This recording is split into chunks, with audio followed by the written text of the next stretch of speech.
আজকে হলো স্নান যাত্রা।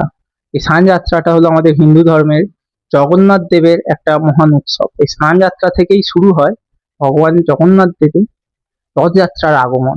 এই স্নান যাত্রাটা অর্থ হলো ভগবান জগন্নাথ দেবের স্নানের উৎসব। কিছু কিছু মন্দিরে 108 কলসি জল দিয়ে ভগবান জগন্নাথ দেবকে স্নান করানো হয়।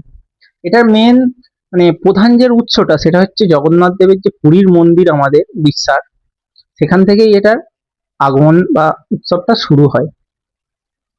ভগবান শুধু জগন্নাথ দেবকেই কিন্তু স্নান যাত্রায় স্নান করানো হয় না, এর সাথে বলরাম সুভদ্রাকেও স্নান করানো হয়। এটা স্বাভাবিক আমাদের জ্যৈষ্ঠ মাসের পূর্ণিমা তিথিতেই পড়ে, কিন্তু 2026 সালে এটা আষাঢ় মাসে পড়েছে, কিন্তু এটা পূর্ণিমা তিথিতেই হয়। এরপরে ভগবান জগন্নাথ দেব সুভদ্রা বলরামকে রত্নবেদী থেকে মন্দিরের রত্নবেদী থেকে এনে স্নান বেদিতে বসিয়ে স্নান করানো হয়।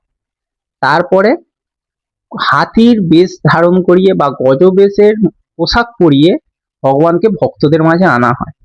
তবে এর কিন্তু একটা ভালো গুরুত্ব আছে। গুরুত্বটা হচ্ছে যেটা সেটা হচ্ছে এই স্নান যাত্রার পরবর্তী 15 দিন আমাদের প্রভু জগন্নাথ দেব কিন্তু এক শারীরিক অসুস্থতায় থাকেন, সেটা হচ্ছে জ্বরে থাকেন। এই জ্বর থেকে উঠেই তিনি রথযাত্রার মাধ্যমে আমাদের ভক্তদের মাঝখানে আসেন।